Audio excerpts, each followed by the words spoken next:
To describe the village, imagine this. You're walking into the village, the kids have got their own cabins, which they'll all be living on. We have an educational environment during the day, which kids, as a part of entering the village, they have to be a part of.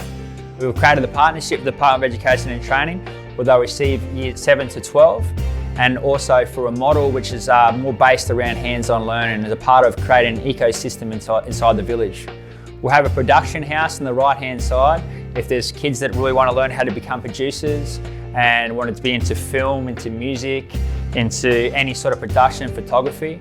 We'll have horses and stables on one side of the property where kids can also be a part of tending the horses and also learn about what it's like to look after another being. This is something that's really missed with kids on the streets and kids that are going through care, is the connection to another being and the connection to another animal.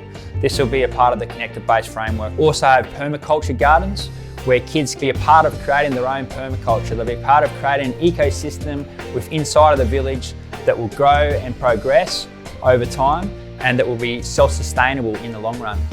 Each kid that are entering the village will be creating his own home in essence. We've partnered with tiny homes where it only takes 5 days to put up their own house. This is a part of the entrance into the village where they'll be a part of building their own future. We're also partnering with TAFE institutions where kids can also get accredited for different passion-based learning techniques. What is really interesting about this, and what hasn't really been done so much in Australia, this whole framework's never really been done in Australia, is an idea of mentorship. The kids will be matched into mentors based on their passion. If a kid wants to be a producer, for an example, we'll have pioneer producers that work with that youth for up to 10 hours a week, creating pathways and a roadmap into success. Part of the mentor's job will be able to show what qualifications the kids need, give them the basic attributes to be able to do what they need to do, to be able to go into higher education, to learn the skills they need, and to be really just given that connected base framework. We're very blessed in an organisation that has managed to succeed over 12 years to have 30 people working for One Vision Productions, all pioneers in different art forms. This will be a part of the education that are given to our youth. Myself as an educator, I've been working with disengaged youth for 13, 14 years. I created programs in 7 communities throughout Australia. I was absolutely gobsmacked at how engaged the kids became with it. I mean, the whole program just helps you become a better person, get a new perspective on life. Now I am so close to all the people I was in One Vision with. I have like a crew, like I can always just rely on them. Having family at school, that just makes me want to come to school way more. Kids enjoying it and the kids stick with the program. You know, if the program was no good, the kids would have voted with their feet. I think every school would benefit. Every single school should do it. One Vision program's got the potential to change our society.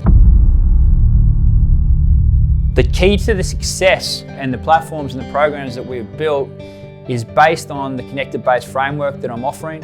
It's based on education through passion-based learning, through hands-on learning, through also dealing with a holistic approach to the mental health issues that the kids are facing.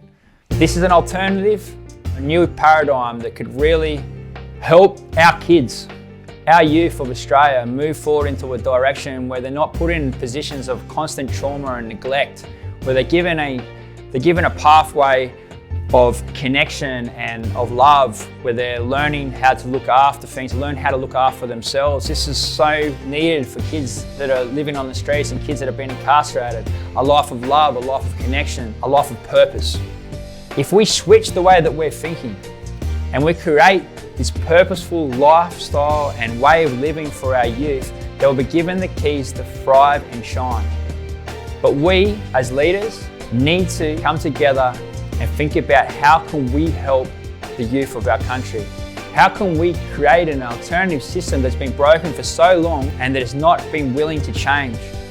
I invite you to walk with me and let's create something that really works for the youth of our country.